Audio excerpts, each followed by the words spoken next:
Olá, nesse vídeo eu quero trazer algumas informações importantes sobre uma técnica de pesquisa que é bem interessante, bem rica, pode ser usada tanto em pesquisas acadêmicas quanto em pesquisas empresariais, que são os grupos focais. Vamos ver como planejar e conduzir um grupo focal.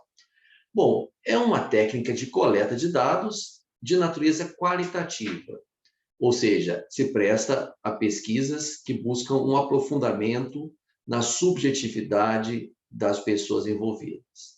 Vai privilegiar, então, a interação entre os participantes numa espécie de entrevista em grupo, onde haverá, então, uma discussão conduzida, moderada. O grupo focal precisa ter um moderador, uma pessoa com capacidade adequada para conduzi-lo, e essa pessoa, moderador ou moderadora, vai introduzir as questões, os tópicos principais e direcionar o debate de uma maneira não estruturada, de uma maneira natural. Então, não se trata como fosse uma entrevista em grupo, com um roteiro, isso, assim, assim, assim, assim, aquelas perguntas, mas sim de uma espécie de um bate-papo, de uma conversa, claro, que guiada, para que as pessoas não fiquem fugindo demais do tema, mas tem que ser algo natural, tem que ser algo agradável para os participantes. A aplicabilidade dos grupos focais, ela se dá em dois momentos, principalmente em dois momentos. Podem ser usados os grupos focais no início de uma investigação, de uma pesquisa, para você ter, assim, uma visão mais ampla daquilo que um determinado público pensa sobre a pesquisa e até vai subsidiar com isso outros procedimentos que você vai ter na sua investigação. E também pode ser usado mais para o final da pesquisa de campo, quando você vai aprofundar aquilo que já foi visto em outros instrumentos, como observação direta, ou análise documental, ou mesmo a pesquisa em entrevistas e questionários. Como vantagens? Primeiro, você descobre coisas que você não imaginava e que não estão na literatura, em documentos ou em outras formas de pesquisa de campo. Vai favorecer um alcance de um maior número de participantes. Porque uma entrevista individual, por exemplo, ela demanda tempo para ser marcada, para ser realizada, você acaba não conseguindo entrevistar muitas pessoas. O grupo focal, você pode ter um número bom, porque você pode fazer mais de uma edição do grupo focal. Então, por exemplo, fazendo 3 edições de um mesmo grupo focal, você chega a quase 50 pessoas envolvidas. E tem uma interação entre as pessoas que pode ser sinérgica. Ou seja, sinergia é aquela força que faz quando uma equipe, um grupo está bem coeso, está trabalhando de forma adequada, com que o todo seja maior do que a soma das partes. Ou seja, você pode conseguir mais o grupo focal do que você conseguiria se você fosse fazer entrevista individual com cada uma das pessoas participantes. Agora, como limitações, você como pesquisador, você tem um menor controle dos dados gerados, porque não é algo tão dirigido como uma entrevista, como um questionário. Você vai tentar direcionar, mas em parte. Também você pode ficar em dúvida, será que aquilo que o grupo está colocando ali está realmente refletindo o que as pessoas pensam? Porque pode acontecer de alguém ter um posicionamento mais dominante e os outros seguirem. E justamente seria esse caso aqui de algumas pessoas influenciarem os demais.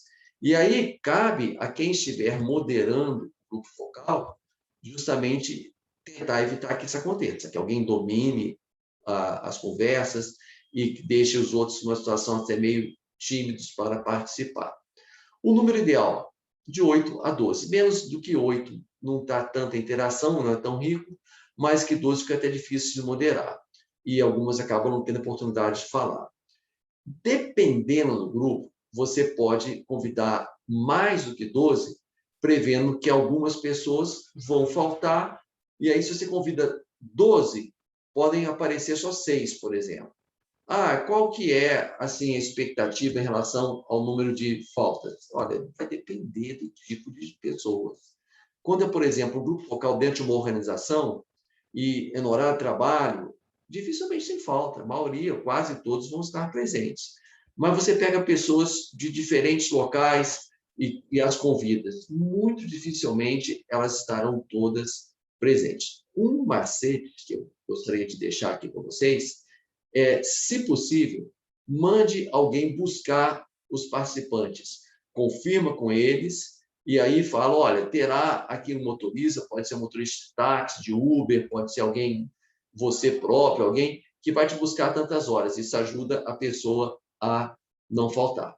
Outra coisa muito importante também é como que você vai fazer o agrupamento dos participantes.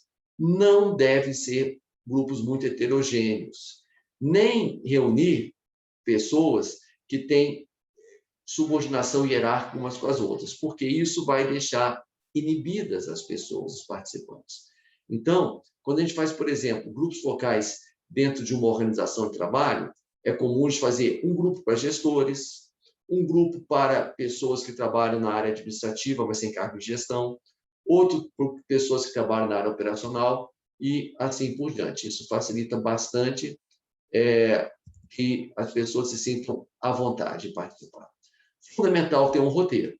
Esse roteiro, ele não é com um monte de perguntas que você vai fazer.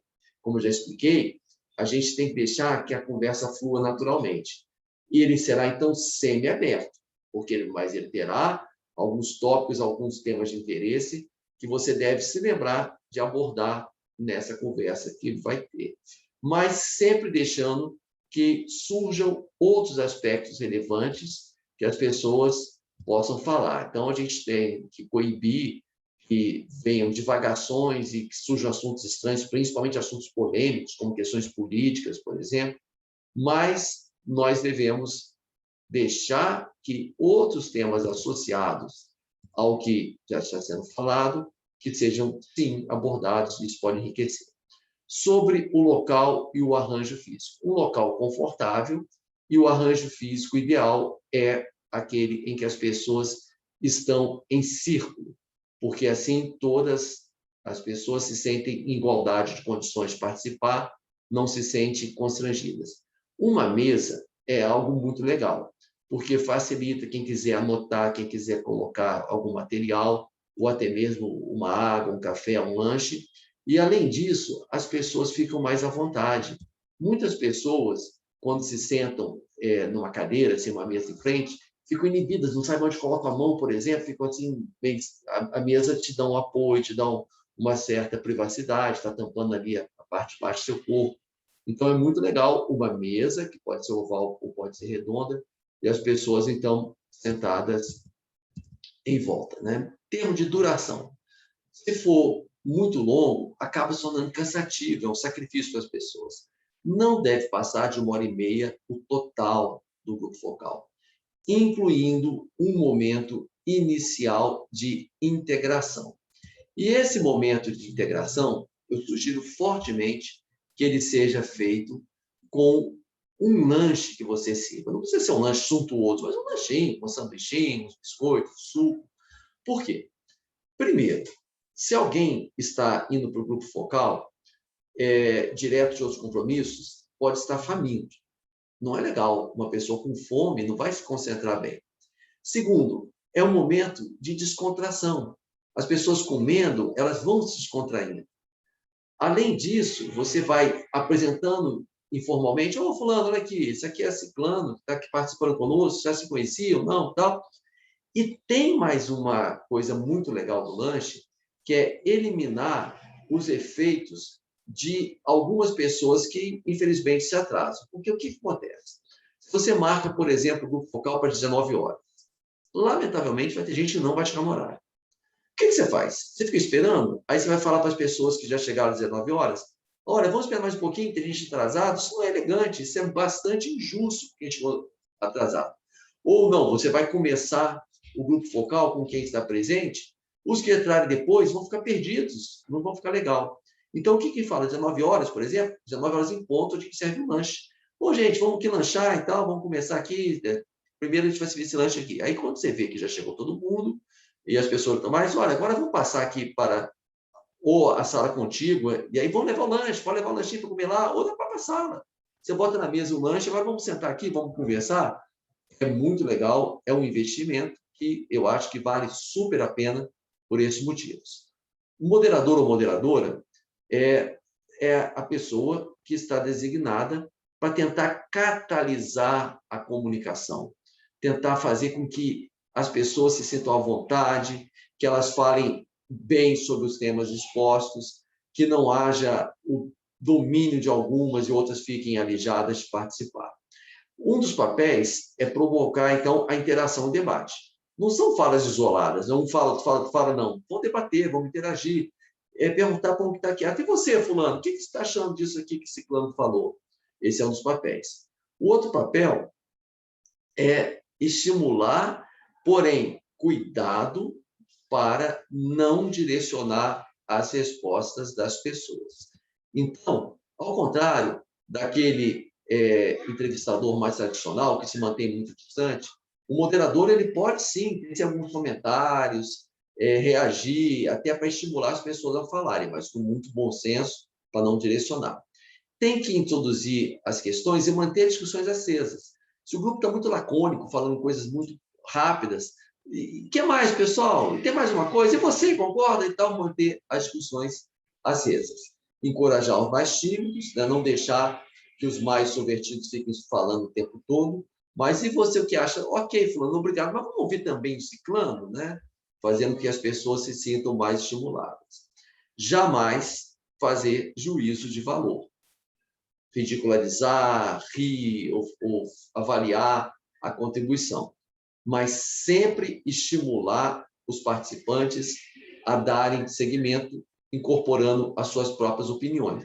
Então, é interessante comentar assim, puxa, olha só, aqui surgiu um assunto, surgiu uma posição diferente. Vamos ver, então, fale mais sobre isso. Você, então, está discordando do que o colega falou? Por quê? Fale mais. Alguém mais pensa como ele? Tá certo? E um cuidado muito forte que deve ter naturalmente é com foco. Se a gente não tiver cuidado com foco, o grupo focal pode acabar sem que a gente tenha discutido as coisas mais importantes. Então, de maneira educada, gente, ok, mas olha só, vamos só voltar um pouquinho aqui para aquilo que a gente é o nosso foco, de maneira educada, manter as pessoas no foco. Um macete. As perguntas delicadas, elas devem ser formuladas de maneira indireta, de forma a despersonalizar as opiniões. O que seria uma formulação indireta? Por exemplo, vamos supor que eu estou fazendo um grupo focal numa organização de trabalho na qual tem havido muitas reclamações a respeito do estilo de liderança. Eu não vou jamais perguntar assim, vocês acham que os líderes de vocês têm problemas? Olha aqui um tipo de pergunta que você despersonaliza. Aqui. Vamos supor que numa pesquisa de clima realizada, muitas pessoas marcaram lá um tratamento, manifestando uma insatisfação. Então, essa é a pergunta. Tem colegas, tem pessoas que dizem, por que vocês acham? Alguns colegas pensam assim. Percebem? Esse é um macete, então, que a gente tem para que as pessoas fiquem mais à vontade em dar a sua opinião. Além do moderador, é possível ter, e é desejável ter, pelo menos 2 observadores. 2 pessoas que estão participando para ajudar a notar, observar os comportamentos e depois dialogar com o moderador ou a moderadora. Se for gravado o encontro, e é legal que seja, que pode até ser um observador apenas, mas se não for gravado, é fundamental que sejam 2. Agora, a gravação tem que ser ostensiva. Jamais você pode gravar pessoas às escondidas, com certeza não. Tá? Então, você deve mostrar para as pessoas, olha, nós vamos gravar, ok? E ter o consentimento expresso de todas as pessoas. Mas, se você preferir não gravar, você pode, então, ter pelo menos 2 observadores que vão anotar em detalhes o que cada pessoa falou. Terminada a reunião, terminado o grupo focal, e você sempre, quando convocar, você fala, por exemplo, de 19 às 20h30. Não passa desse horário para não ser deselegante com as pessoas que disponibilizaram seu tempo. Faça um relatório o mais detalhado possível. E aí, moderadores e observadores juntos, incluindo também questões como, por exemplo, a expressão da comunicação não verbal.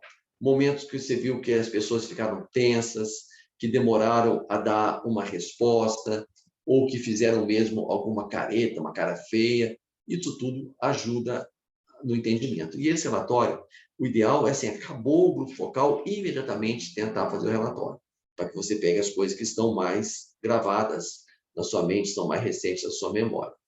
E depois do relatório feito, a gente deve, então, buscar comparar aquilo que foi observado com outras pesquisas, com questionários, com entrevistas, outros procedimentos da própria pesquisa, e também com a revisão da literatura, ou seja, o que os autores estudados falam sobre os temas que vocês trataram no grupo focal, ok? Bom, é isso, são essas minhas dicas. Eu espero que tenham sido úteis a vocês. E caso queiram outras informações, estão aí os meus contatos, ok? Então, muito sucesso para vocês nas pesquisas que vocês venham a conduzir e nos grupos focais que eventualmente desejem, então, também fazer.